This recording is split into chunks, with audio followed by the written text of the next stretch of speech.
Недавеча, несколько дней назад, буквально задал человек вопрос, просмотрев одно из видео старых, наши старые эфиры, задал вопрос такой, я прямо его сокращу, я думаю, что вы его поймете.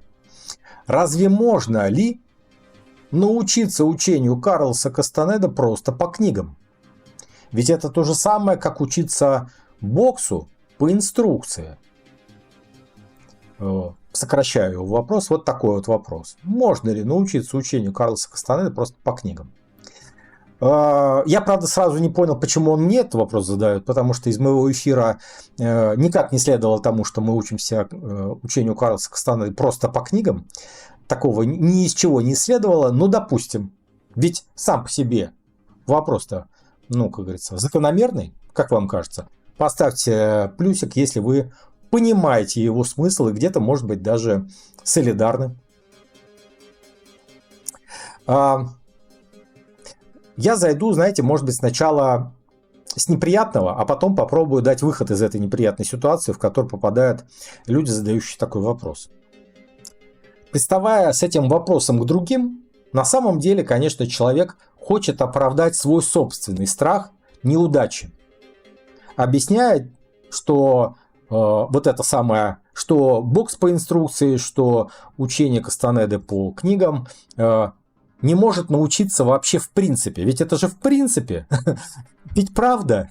Знаете, как в том мене. Ведь да, ведь правда. Невозможно же ведь в принципе это. Подтвердите мне. И где-то я его даже понимаю, но не поддерживаю. Потому что, конечно, давайте признаем правду. Мы с вами здесь, на нашем канале, да и вообще кастанедовцы, кто себя считает такими, мы занимаемся нашими практиками или даже изучением книг Кастанеды не потому, что это гарантированно может получиться. Не потому. А потому, что не можем не заниматься. Вот в чем дело. Гарантии выдает только госстрах. Какие гарантии могут быть? Вообще в каком-либо учении, в буддийском, даосском, йога, Кастанеда, что хотите, возьмите. Какие-то я выбираю такие поаутентичные истории. Во-первых, никаких гарантий действительно нет. А во-вторых, нету по большому счету и гарантий, даже если вы встречаетесь прямо с аутентичным носителем. С чего вы взяли, что у вас будут гарантии? Причем парадокс такой, обратите внимание, что, например, микроволновку включить или даже собрать компьютер по инструкции люди не чураются. Ничего, если что-то не пойдет, повнимательнее задам вопрос в интернете, разберемся, да? А тут вдруг возникает такая щепетильность. Но вопрос на самом деле хороший. Да, потому что также можно сказать, а можно ли научиться заниматься сексом по книге? Да? Если бесконечно только читать книгу, как некоторые делают с Кастанедой, то, конечно, нет. Конечно, нет. А вот если взять Камасутру, да, в кровать с симпатичной девушкой, иметь чувство юмора и чувство ритма, то у вас не исключено, что, как говорится, не знаю, насколько вы разберетесь с Камасутрой, но у вас будет много интересных приключений, как минимум, правда? Вообще, конечно, вопрошающий прав. Безусловно. Читать книги – это все равно, что смотреть на картинку обеда и думать, что ты сыт. Книги – это отпечатки переживаний другого человека. Они могут указать направление, но, конечно, они не заменяют самого пути. И если ставить вопрос ребром, то я бы, конечно, сказал, нет, книг недостаточно.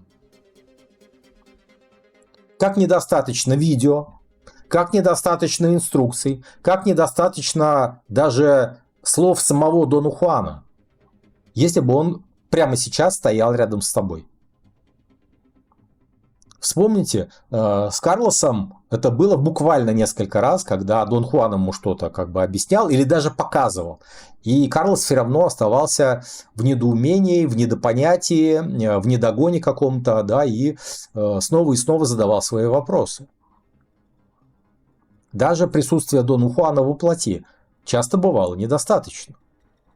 Истина, конечно, не в инструкции, истина не может быть выражена в словах. Истина в действии. Истина, ну, как минимум, в этой ситуации в страхе. В страхе не соответствовать, не справиться, не понимать. В страхе просто быть в позиции непонимающего.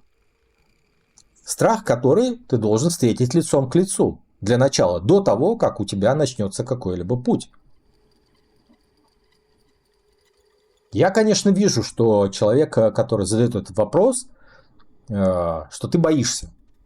Боишься ошибиться, боишься выглядеть глупо, боишься, что попадешь в ловушку собственного ума, как многие из нас. И эти страхи – это наши спутники. И они нужны нам, потому что они делают нас живыми, они вообще, собственно, преодоление страхов делают наше путешествие реальным. Без страха нет воина. Но если ты хочешь быть воином, не жди идеальных условий. Не жди учителя, который возьмет тебя за руку и куда-то поведет. Путь начинается, как говорится, здесь и сейчас, с одного шага. Даже если ты не знаешь, куда он ведет. Книги – это первый шаг.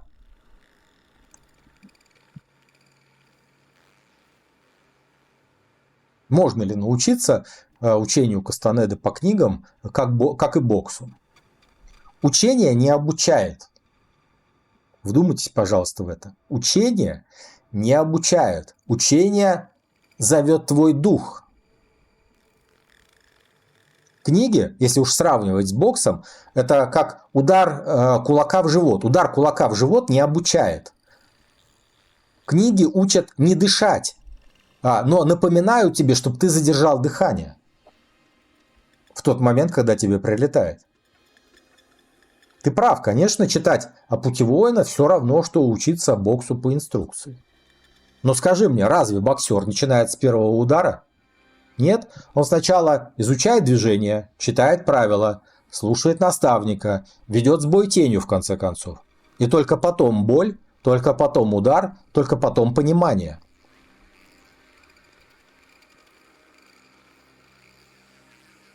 Книги – это тени учителей. Они показывают нам дорогу, по которой мы еще не ходили. Если ты умен, ты не будешь спорить с книгой, ты начнешь двигаться. Если ты глуп, ты станешь ждать идеального наставника и умрешь, так и не сделав первого шага. Хочешь настоящего пути? Тогда читай книги, как будто они живые. Практикуй то, что понимаешь. Забывай то, что не можешь вместить, и возвращайся к книгам снова, как к старым друзьям, которые говорят новое каждый раз, когда ты их читаешь. Вот такой ответ.